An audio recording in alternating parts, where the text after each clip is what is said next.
If you're thinking to start a pistol build in Fallout 76, this video is gonna be perfect for you because I'm gonna compare the 3 best pistols in Fallout 76 and I'm gonna tell you what's good about them and what's bad about them.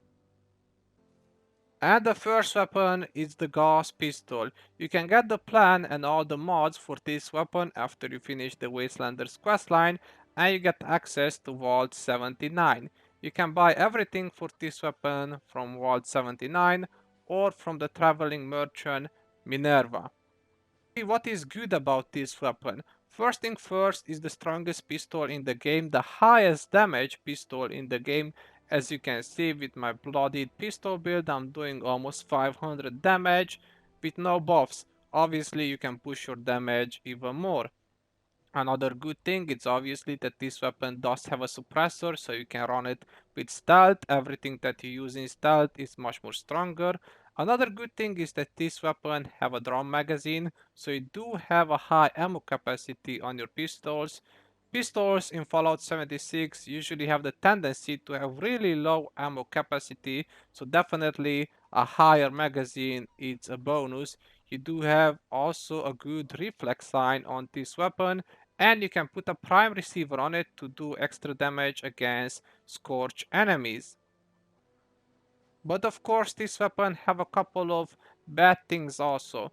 Now first thing first is that the suppressor is reducing the range quite a bit. As you can see, we only have 102 range, which is quite low. The second thing is with the magazine. We do have a drum magazine, but the reload is extremely slow for this weapon. It's gonna take you a long time to reload even if you have obviously a big magazine for it. Another thing is that these weapons suffer from the same problem that the Gauss shotgun and the Gauss rifle have in Fallout 76. They're missing multiple shots in VATS. It's like a projectile is just going through your enemy or it's going beside your enemy. It's just not hitting the target. Now another bad thing about this weapon, it's obviously it's a gauss weapon. You need to charge it up to do maximum damage. So that's definitely a downfall for this weapon. And the next weapon that we're gonna talk about is the Crusader pistol.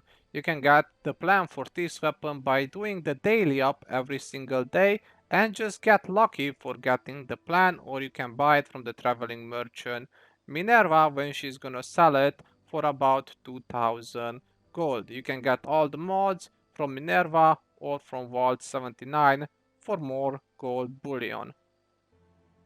Let's see the good things about this weapon.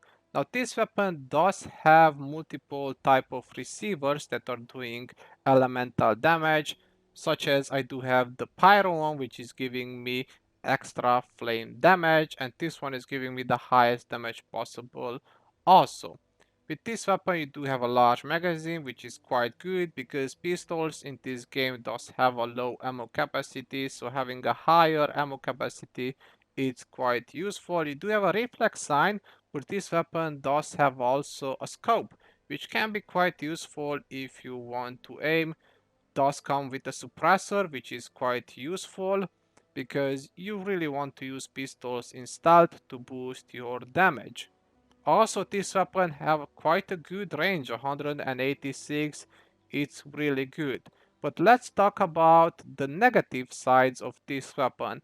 First thing first, this weapon doesn't have a prime receiver, so you can't put the prime receiver on it, which would boost your damage against scorched enemies.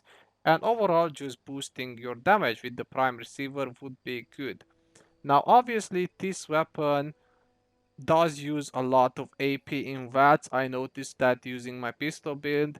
This thing is just eating your AP so fast, and my character have around 500 AP, which is quite a lot.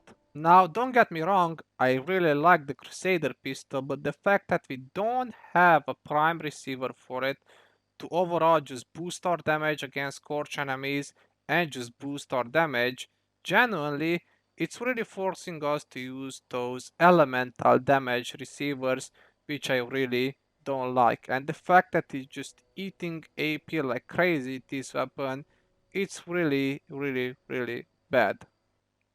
And the last weapon is the 10mm pistol. You can get the plan for this weapon pretty early in the game from pretty much any NPC vendors in the forest region. Getting the mods for this weapon is also extremely easy. Just grab a bunch of 10mm pistols and you can get the mods really fast. Let's see the good things about this pistol. The first and big one is that this pistol can be fully automatic, so you can use it as a guerrilla weapon. The Crusader pistol and the Gauze pistol, they are non-automatic pistols. They don't have an automatic receiver. You can only use them as a gunslinger weapon. Now the 10mm pistol also do have an armor piercing receiver, a prime receiver to boost your damage and your damage against scorched enemies, does have a reflex sign, and does have also recon scope if you want. Also do have a suppressor and a really good range, 174. So overall, I think that this is the best pistol in the game. But let's see the bad things about this pistol. There's really only two bad things about the 10mm pistol. The first one is the ammo capacity. This pistol have a really low ammo capacity, but you can compensate that with the fact that the reload is quite fast with this pistol compared with the Gauze pistol or the Crusader pistol. The other bad thing about this weapon is that you can't use this weapon as a gunslinger weapon, as a non-automatic pistol. They definitely made the 10mm pistol to be really good as an automatic pistol and really bad as a non-automatic pistol. So if you want to go for a guerrilla type of pistol build, definitely use the 10mm pistol. Is the strongest one as an automatic pistol and is the weakest one as a non-automatic pistol. And I do have one honorable mention, and that is the plasma thrower pistol. Now you can use this weapon as a rifleman weapon, as a commander weapon, or as a pistol.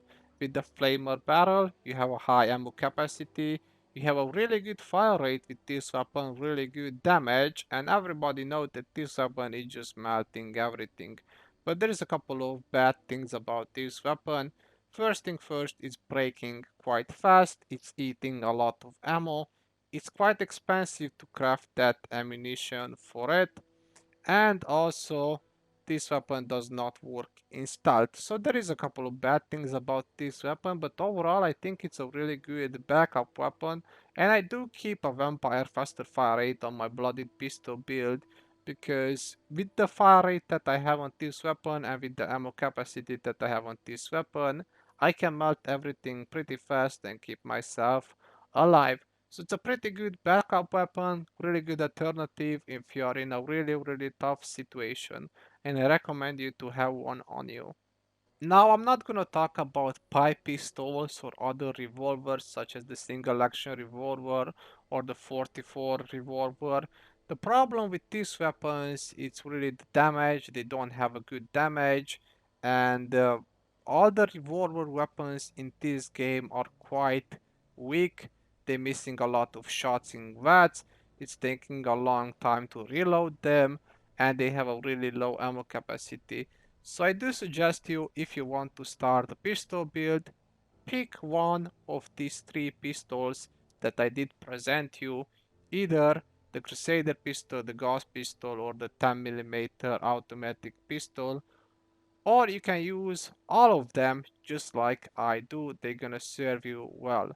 Thank you very much for watching, hopefully this video is gonna help you to make the best decision for your pistol build, and see you guys in the next one.